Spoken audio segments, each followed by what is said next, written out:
연예인들이 웃음을 목적으로 과장되게 성대모사를 해서 은근히 피해를 많이 본 사람이 가요계의 제왕 조용필 씨라고 해요. 전문가에 따르면 그의 가창력은 최정상이라고 합니다.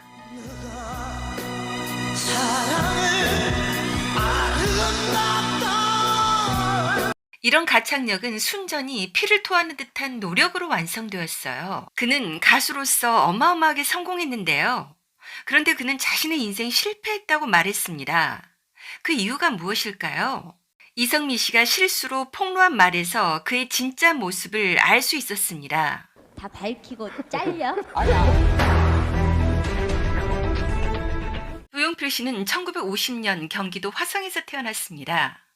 염전업을 하며 화성 최고의 부자였던 집안의 7남매 중 6번째였어요.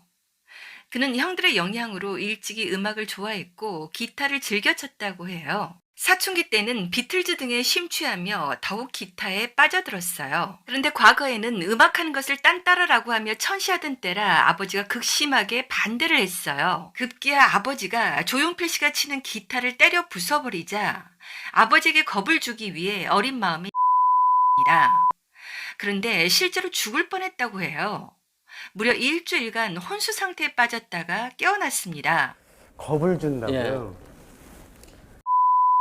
기름시장 있는 쪽에 그 성녀병원이라고 있어요. 일주일 동안을 거기서 혼 상태에 있다가 살아난 거죠. 그래도 아버지는 음악하는 것을 허락해주지 않았어요. 그러자 그는 고등학생 때 음악을 하기 위해 가출해버리고 맙니다. 유복한 가정 환경을 버리고 거지저리 가라 하는 생활을 하면서도 음악을 포기하지 않았어요. 이리저리 밤무대를 떠돌면서도 열심히 기타를 연마했습니다.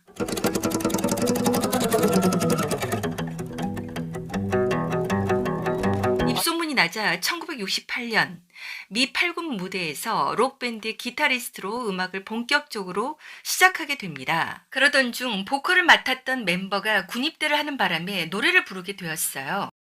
한 흑인의 생일을 맞아 부탁을 받은 노래를 열심히 연습해 불러주었는데요. 흑인은 눈물을 흘리며 그에게 가수가 되기를 권하기도 했다고 해요. 그때 부른 노래가 바로 이 노래죠.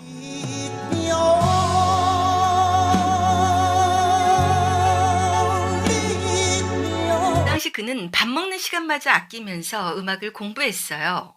건반을 치고 싶었으나 돈이 없어 도화지를 붙인 다음 건반을 그려가지고 코드를 짚어가며 소리가 없는 음악 공부를 했습니다. 그는 정규 음악 교육을 받은 적이 단 한 번도 없었어요. 또한 악보조차 구하기 어려운 시대라 라디오에서 나오는 음악을 들으며 악보를 손으로 일일이 따면서 음악 공부를 했습니다. 이런 공부가 나중에 히트곡 대부분을 직접 만들게 해주죠. 1971년에는 3인조 록그룹 김트리오의 멤버로 활동하기 시작했어요. 이미 이때부터 가창력이 뛰어나다는 평가를 받았는데요. 한 콘테스트에 참가해 가수왕 상까지 받았죠. 그러나 가수의 길은 쉽지 않았습니다. 1972년 처음으로 돌아와요 부산항해를 불렀으나 별 반응이 없었어요. 그러다가 1975년 새 음반을 취입하는데 그 음반에 돌아와요 부산항해를 다시 넣자는 제안이 들어왔으나 거절했습니다. 그러자 그 당시 돈으로 50만 원을 주자 할 수 없이 넣었다고 합니다. 그런데 1976년 조총련계 제1교포의 모국 방문이 허용되면서 시대적인 분위기와 맞아떨어진 그 노래는 조용필 씨를 삽시간에 인기 정상으로 올려놓았어요. 록밴드로 출발했는데 트로트로 이름을 알린 셈.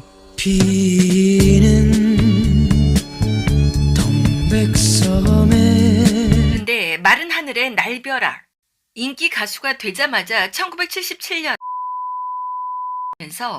1979년까지 활동이 금지되고 말았어요. 당시 금지가 풀릴 기미가 보이지 않아 절망에 빠져 음악을 그만두려고 했으나 도저히 음악을 포기할 수가 없었습니다. 사실 연루된 가수들이 이때 회복을 못하고 사라진 경우가 많았죠. 다행히 조용필 씨는 이 시기를 슬기롭게 극복하지만 이때 받은 충격은 그의 인생 전반에 큰 영향을 끼쳐 결국 사람을 잃게 만듭니다. 차차 말씀드릴게요. 그렇다면 조용필 씨는 이 고난을 어떻게 헤쳐나갈 수 있었을까요? 그는 이 시련의 시기를 자신을 갈고 닦는 수련의 시간으로 삼았습니다.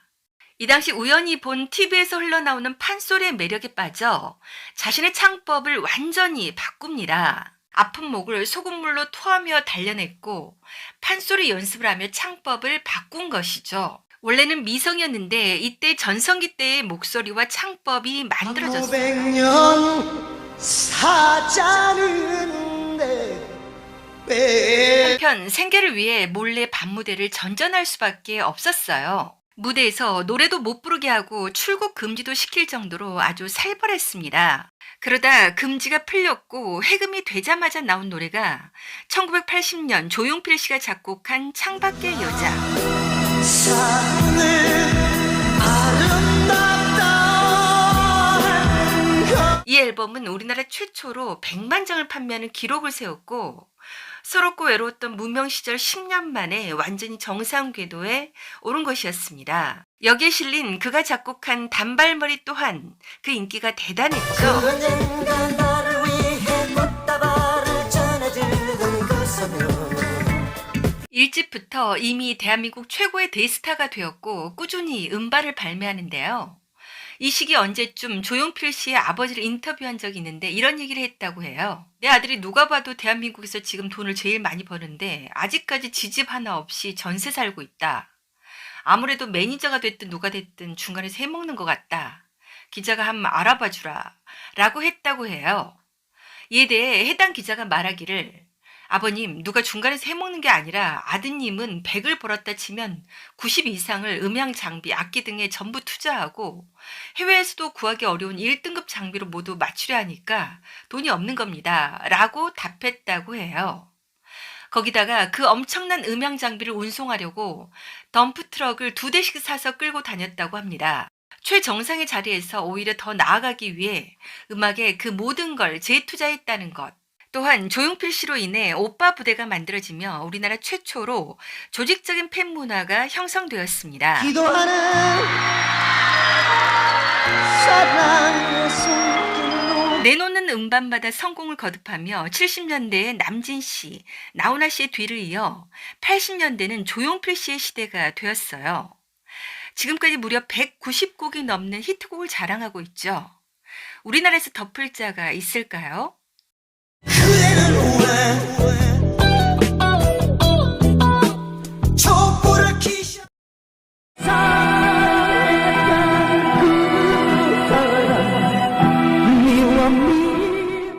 못 찾겠다 꾀거리 나는 오늘도 술래 아직은 사랑을 몰라 사람들은 모두가 이 순간을 영원히 아름다운 마음으로 미래를 꿈이었다고 생각하기 내 곁에 있는 모든 것들이 청룡 그렇게 잘 나가고 있었는데 그는 사람들이 기함할 결정을 내립니다. 80년대에 나왔다 하면 1등 연말 대상이었는데 1987년 공식적으로 연말 시상식 수상을 거부하는 결단을 내린 것. 더 이상 순위에 집착하지 않고 더 고차원의 음악을 하겠다는 의지였습니다. 그럼에도 불구하고 그 이후에도 그의 노래는 계속해서 큰 사랑을 받았어요. 해질 무렵 거리에 나가 차를 마시면 너를 마지막으로 나의 청춘은 끝이 났다 기약 없는 이별 뒤에 찾아와 추억의 서러움 화려한 그 시를 그리며 찾아 급기야 92년부터는 방송 활동 중단을 선언하며 TV 출연을 극도로 자제합니다. 후 콘서트로 본인의 주 무대를 옮겼어요. 그러나 당시 우리나라 콘서트의 무대 환경은 열악하기 그지 없었습니다. 조명 몇 개 반짝반짝하고 폭죽 터뜨리는 것이 거의 전부였죠. 그걸 개선하기 위해 해외 인류 공연들을 전부 공부하며 분석했고 무대 총감독까지 직접 하며 모든 열정을 쏟아부었습니다. 모든 좌석에서 골고루 들릴 수 있는 사운드, 어떤 각도에서든 화려한 조명, 그리고 무빙 스테이지 등에 돈을 쏟아부어 무대에 30억을 쓰기까지 했다고. 또한 1979년부터 결성된 위대한 탄생이라는 조용필 씨의 백업 밴드는 각 분야 최고의 멤버들이며 최고의 악기와 장비, 그리고 대우를 해주어 그의 음악은 노래만 좋은 게 아니라 사운드가 엄청나다고 젊은 층들도 인정하고 있습니다. 또 조금씩 편곡을 하면서 진화를 거듭해 세월이 흘러도 그의 음악은 세련되게 느껴진다고 해요. 그러나 초기 몇 년은 TV에서 안 보이니 사람들의 관심이 적었고 그때만 해도 가수를 직접 보러 콘서트에 간다는 문화가 대중화되지 않았을 때였어요. 그래서 관객이 좀 적었는데 점점 입소문을 타고 주목을 받으면서 그 이후로 현재까지 만석 행진을 이어가고 있습니다. 이 당시에 밤무대에 나가서 노래 몇 곡을 부르면 수십억을 준다고 했지만 한 번도 간 적이 없다고 해요. 이 와중에도 꾸준히 앨범 작업을 했죠.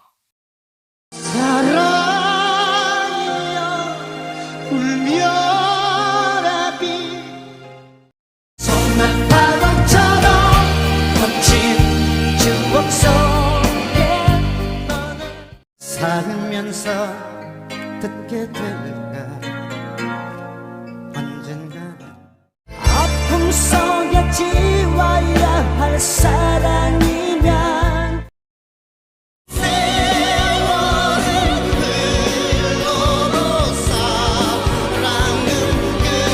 게다가 보통 가수들은 한 장르를 하는 데 비해 그는 팝, 락, 발라드, 트로트 등 거의 모든 장르를 했고 심지어 민요, 오페라까지 했는데요. 더 무서운 것은 대부분 다 성공했다는 것.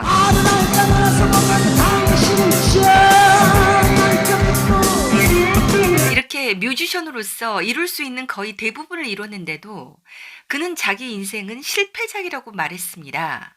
왜 그랬을까요? 아버지가 음악을 반대하자 목숨까지 내거는 그는 음악을 너무나 지나치게 사랑했습니다. 파동 때 음악을 할 수 없다는 절망감은 그에게 큰 상처와 충격을 주었습니다. 두 번 다시 그런 끔찍한 일은 당하고 싶지 않았어요. 과거에는 연예인이 아무리 돈을 많이 벌어도 무시받던 시절이라 연예인 하나 정도는 기사로 언제든지 보내버릴 수 있었죠. 음악이라는 세상에서는 거칠 것이 없었지만 실제 성격은 소심했던 그는 언론을 굉장히 두려워했습니다. 자기의 목숨과도 같은 음악을 못하게 만들 수도 있다는 두려움이 많았어요. 그런 두려움이 결국 사랑하는 여자마저 잃게 만들었습니다. 탑스타가 된 그는 1981년 박지숙 씨와의 약혼 사실을 공개했는데요. 약혼 기간 중 배우 이미숙 씨와 연문설이 나요. 그는 결혼을 차일피일 미루다가 갑자기 1984년 극비리에 절에서 기자 7명만 초대해서 깜짝 결혼식을 올렸어요. 이미숙 씨와의 스캔들 기사를 터뜨리려 한다는 제보를 받고 그 기사를 막으려고 급하게 결혼했다는 말이 있었어요. 훗날 조용필 씨는 그 당시에 대해 이런 말을 합니다. 그때는 매스컴이 너무나 무서웠다. 그런데 결혼 후에도 조용필 씨는 언제나 음악이 최우선이었습니다. 결혼 기간 동안 그는 오로지 음악 활동 위주로 행동해서 그녀를 외롭게 했고 그녀는 당신은 나보다 음악을 더 사랑하는 것 같다는 말을 쓸쓸히 하기도 했어요. 결국 4년 만에 성격 차이라고 하며 합의 이혼했죠. 이혼 당시 조용필 씨 자신의 재산 대부분을 주었으며 이런 말을 했습니다. 나는 비겁했다. 인기를 위해 사랑을 버렸고 음악을 위해 다른 사람에게 상처를 남겼다. 이렇게 그의 젊은 시절은 음악 때문에 두 여자에게 상처를 주고 말았습니다. 그는 세상도 잘 모르고 돈 개념도 없었지만 오로지 음악만큼은 욕심이 너무 많은 사람이었어요. 이 노래처럼.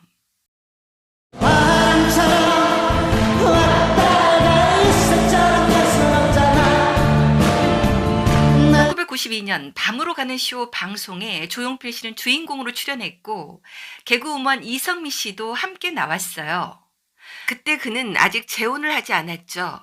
그녀는 조용필 씨가 외로움 때문에 술과 담배를 많이 하는 것 같다고 하며 자신도 모르게 실수로 조용필 씨의 진짜 속마음을 폭로하고 말았습니다. 말해도 되냐고 주저주저 하다가 이렇게 말했어요.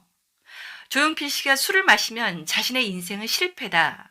너는 애라도 있지 않냐 라고 했다는 것. 노래에서는 성공을 했지만 내 인생은 마이너스나 다름이 없다. 언니마 애라도 있지 마. 난 아무것도 없지 않냐? 뭐 저의 삶은 실패작이다라는 것이 있고 심지어 그 당시 조용필 씨는 자기에게 또 한 번 결혼할 기회가 생긴다면 아이를 가지고 싶다고 말하기도 했습니다.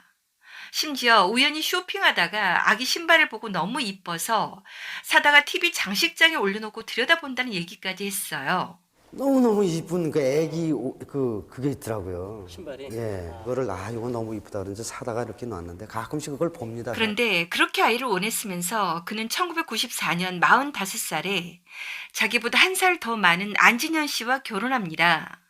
더구나 그녀는 전 남편에게 아이까지 보낸 이혼녀였죠. 그러나 그녀는 너무나 조용필 씨를 위해 모든 것을 다해주는 엄마 같은 여성이었어요. 성격 차이로 힘들어하던 전 부인과 달리 안진현 씨와는 아주 사이좋게 잘 지냈습니다. 이게 어떻게 가능했을까요? 안진현 씨는 그가 음악 작업을 할 경우 그의 근처에 접근조차 하지 않으며 그가 마음껏 작업에 몰두할 수 있도록 해주었다고 해요. 그녀 또한 음악을 공부한 적이 있고 뮤지컬 활동도 한 적이 있다고 해요. 그래서 음악하는 사람들의 스타일을 이해해 준 것이고 특히 음악에 완전히 미쳐있는 조용필 씨에게 더더욱 좋은 배우자였던 것이죠. 이런 그녀가 지병으로 심장병이 있긴 했지만 결혼 10여 년 만에 갑자기 황망하게 심장마비로 세상을 떠나고 맙니다. 조용필 씨는 식음을 전폐하고 통곡하다 쓰러지고 말았어요. 자식에 대한 간절한 바램마저 포기하고 선택한 사랑이었는데 그 심정이 어땠을까요? 2003년 안진현 씨가 세상을 떠나자 무려 10년간 신곡을 내지 않았어요. 그리고 마침내 내놓은 2013년 19집 앨범에서 내놓은 노래가 바운스였죠. 그대가 돌아서면 두 눈이 마주칠까. 바운스는 나오자마자 젊은 아이돌 가수를 젖히고 1등을 했고 당시 초등학생들도 따라 불렀을 정도로 인기가 있었어요. 그때 그의 나이 60대. 이게 가능했던 이유는 조용필 씨는 지금도 현재 나오는 국내 아이돌 음악뿐만 아니라 전 세계 아티스트들의 음악을 항상 듣고 분석하기 때문. 상처를 딛고 다시 음악의 세계에서 끊임없이 변화하고 발전하는 음악의 장인이 되어 나타난 것입니다. 최근 근황으로는 또 정말 오랜만인 9년 만에 신곡을 선보였죠. 찰나와 세렝게티처럼 두 곡 모두 김이나 작사가와 함께 작업했어요.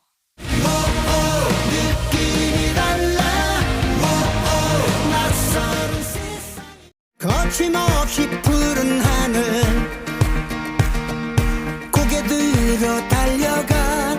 10대가 되어서도 음악의 트렌디함을 잃지 않고 젊고 단단한 나이 들지 않는 목소리에 다들 경악을 금치 못하고 있습니다. 또 4년 만인 올해 11월 12월에 공연을 한다고 해요. 그리고 내년 말에 20집 정규 앨범을 발매한다고 합니다. 그가 외로움을 음악으로 승화시킨다고 생각하니 왠지 짠하네요. 지금이라도 좋은 사람 만나면 안 될까요? 한편 조용필 씨는 공식적으로는 88억, 비공식적으로는 100억 이상의 기부를 한 것으로 추정하고 있습니다. 긴 영상 끝까지 시청해 주셔서 대단히 감사합니다. 자료조사와 영상 편집에 많은 시간이 들었는데요. 무료 구독과 좋아요 눌러서 격려해 주세요. 더욱 노력하겠습니다.